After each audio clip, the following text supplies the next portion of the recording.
पति विदेश में रहता था और जो पत्नी थी वो कोलकाता में रहती थी। अचानक से उसकी तबीयत बिगड़ी और वो डॉक्टर के पास अपना इलाज करवाने के लिए गई। लेकिन जैसे ही वो इलाज करवाने जाती है तो कोलकाता के डॉक्टर नूर आलम उसके साथ कुछ ऐसा करता है जिसके बाद से तस्वीरें वायरल होने लगती हैं, और वो तस्वीरें कुछ ऐसी हैं जिसे जिसने भी देखा उसके पैरों तले जमीन खिसक गई। एक तरफ बंगाल में डॉक्टर्स धरने पर बैठे हैं कि डॉक्टर बिटिया को इंसाफ दिलाना है, और दूसरी तरफ पश्चिम बंगाल से ही डॉक्टर नूर आलम का ऐसा कांड सामने निकल कर आया जो ये बताता है कि कोलकाता में डॉक्टर के साथ ही गलत नहीं हुआ है, बल्कि डॉक्टर भी खुद आम लोगों के साथ गलत कर रहे हैं। एक तरफ डॉक्टर्स को भगवान का दर्जा दिया जाता है, लेकिन दूसरी तरफ पश्चिम बंगाल में डॉक्टर्स का कुछ ऐसा रूप सामने आ रहा है जिसके बाद से सवाल अब ये उठता है कि भरोसा आखिरकार किस पर किया जाए। मेरे साथ अभिषेक मौजूद हैं। अभिषेक, एक तरफ आरजीकर का मामला चल रहा है, शांत नहीं हुआ है, लगातार डॉक्टर जो है प्रोटेस्ट पर बैठे हुए हैं, और दूसरी तरफ डॉक्टर नूर आलम का ऐसा क्या कहानी सामने निकल करके आई है? अब तक जो लोग ये कह रहे थे कि डॉक्टर बिटिया सुरक्षित नहीं है बंगाल में, जो डॉक्टर सुरक्षा की मांग कर रहे थे, मुझे लगता है अब आम जनता भी ये कहेगी कि हमें भी सुरक्षा चाहिए। अगर डॉक्टर के केबिन में इलाज के लिए कोई जा रहा है, कोई महिला जा रही है खास तौर पर, तो उसके साथ ऐसी घटना होगी, ये सोच से परे है। डॉक्टर का नाम है डॉक्टर नूर आलम। पश्चिम बंगाल के नॉर्थ 24 परगना जिले में ये एक प्राइवेट क्लिनिक चलाता है।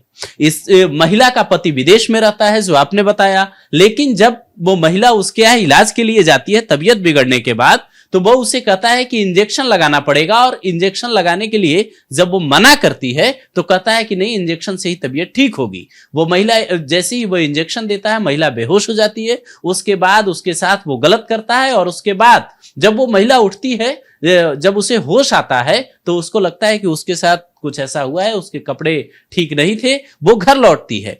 लेकिन उसके बाद वो शिकायत दर्ज नहीं करवा पाती, क्योंकि ये डॉक्टर नूर आलम जो है वो उसे ये कहता है कि तुम्हारी तस्वीरें मेरे पास है, 4 लाख रुपए दो, तब वो तस्वीरें डिलीट करूंगा और तुम पुलिस के पास नहीं जाओगी। आप इस तरीके की दादागिरी समझिए कि पश्चिम बंगाल के नॉर्थ 24 परगना जिले में इस तरीके की बात हो रही थी, और डॉक्टर जो पीड़िता है, जो महिला है, उसका मुकदमा तब दर्ज होता है जब विदेश से पति लौट कर आता है।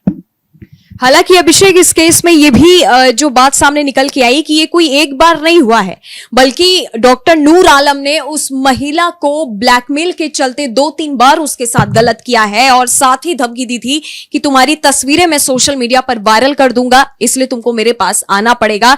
और फिर एक दिन वो महिला परेशान हो जाती है, ब्लैकमेल से, तरह तरह की चीजों से परेशान होकर के बाद में वो पुलिस स्टेशन जाती है और ये मामला दर्ज कराती है। अभिषेक, एक तरफ आरजीकर का मुद्दा, दूसरी तरफ कॉलेजों में रैगिंग का मुद्दा सामने निकल के आता है, जिसमें कई टीएमसी लीडर्स का नाम जो है हमने इससे पिछले वीडियोस में बताया हुआ है, जो आरजीकर के मुद्दे से जुड़े हुए हैं। आपको याद होगा कि पश्चिम बंगाल के 24 परगना से इससे पहले एक 10 साल की बच्ची के साथ गलत हुआ था, जिसके बाद काफी हंगामा मचा था। भाजपा के कई नेता भी उन लोग को समझाने गए थे। वहां की जो ताला पुलिस स्टेशन है, कई पुलिसकर्मी वहां पर गए भी थे, जिसके बाद लोगों ने लाठीचार्ज कर दी थी और लोगों को भगा दिया था।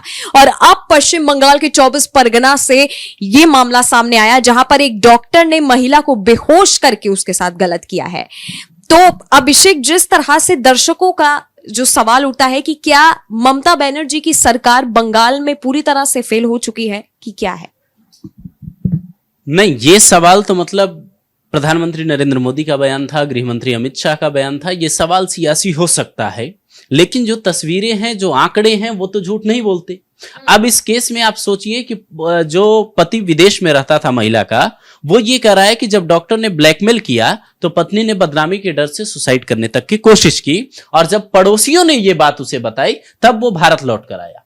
लेकिन जो आंकड़ों की बात मैं कह रहा हूं, आप एनसीआरबी के आंकड़े उठाकर देख लीजिए। दर्शकों को भी मैं कहूंगा कि आप गूगल पे सर्च कीजिए एनसीआरबी के आंकड़े, तो आपको पता चलेंगे कि जो पश्चिम बंगाल है वो महिलाओं के खिलाफ अपराध के मामले में 4थे नंबर पर है। मैं आंकड़े कुछ बताता हूं, 2022 का ये डेटा है, 2 साल पुराना डेटा है, लेकिन आप आंकड़ों को समझिए तो समझ आएगा कि पश्चिम बंगाल में हालात क्या हैं। महिलाओं के खिलाफ पश्चिम बंगाल में साल 2022 में 34,738 मुकदमे दर्ज हुए थे। इसमें ये 4थे नंबर पे था जो मैंने पहले बताया। जबकि उत्तर प्रदेश 65,743 मामलों के साथ टॉप पे था, महाराष्ट्र दूसरे नंबर पे था और राजस्थान तीसरे नंबर पे। लेकिन पश्चिम बंगाल से जिस तरीके की तस्वीरें सामने आ रही है, कभी मेडिकल कॉलेज में इस तरीके की घटना होना, कभी पुलिस स्टेशन के अंदर से इस तरीके की बातें सामने आना, कभी किसी निजी क्लिनिक से इस तरीके की बातें सामने आना, और फिर इंसाफ मिलने में वही हाल। उत्तर प्रदेश से एक तस्वीर सामने आई थी, आपको याद होगा, एक निजी क्लिनिक में इसी तरीके की घटना हुई थी। वहां मुझे लगता है 24 से 48 घंटे में बुलडोजर पहुंचा था और इंसाफ की बात सामने आई थी, जिसके बाद कई तरह की बातें सामने आई। लेकिन बंगाल में चूंकि इंसाफ में इतना वक्त लगता है कि आम लोगों का भरोसा उठ रहा है, ये बातें सियासी नहीं है, ये बातें समझने के लिए जिन लोगों के साथ बीत रही है उन लोगों से मुझे लगता है सरकार को ये बात समझनी चाहिए, सरकार के नुमाइंदों को पूछना चाहिए कि आप लोगों के साथ जो यहां महसूस हो रहा है, जो बातें कही जाती है, डॉक्टर्स जो धरने पे बैठे हैं, जो कर रहे हैं, बंगाल में कानून व्यवस्था चरमरा चुकी है, हम लोगों की मांगे नहीं मानी जा रही है, आखिर जब लोग सुरक्षित नहीं होंगे तो उस तरीके के विकास का क्या काम। हालांकि जिस तरीके से लगातार तस्वीरें बंगाल से निकल करके सामने आ रही हैं, आप खुद अगर अपनी आंखों के सामने याद करेंगे कुछ तस्वीरें कि पिछले बीते दिनों या बीते महीनों में महिलाओं के साथ जो कुछ भी पश्चिम बंगाल में हुआ है, एक के बाद एक तस्वीरें आपको खुद याद आती जाएंगी। एक तरफ पश्चिम बंगाल के 24 परगना से 10 साल की बच्ची की तस्वीर, उसके बाद इस महिला की तस्वीर, तीसरी ओर डॉक्टर्स का धरने पर लगातार बैठना और ये कहना कि हमारी सुरक्षा की जो मांगे हैं उन्हें कम से कम पूरी कर दी जाए, क्योंकि जब हम ही सुरक्षित नहीं हैं तो हम दूसरे को सुरक्षा क्या दे पाएंगे। और चौथी ओर जहां पर पूरा सियासी जो है ड्रामा जो है छिड़ा हुआ है पश्चिम बंगाल में। खैर, अब महिलाओं के साथ जो कुछ भी पश्चिम बंगाल में हो रहा है ये कहां जाकर रुकेगा, ये आने वाला वक्त बताएगा। रही बात धरने की, तो डॉक्टर्स लगातार जो है धरने पर है। न्याय कब मिलेगा हर महिला को, हर बच्ची को न्याय कब मिलेगा, ये पश्चिम बंगाल का सबसे बड़ा सवाल है। आपका अगर हमसे कोई सवाल है तो वो आप हमें नीचे कमेंट सेक्शन में कमेंट करके बता सकते हैं।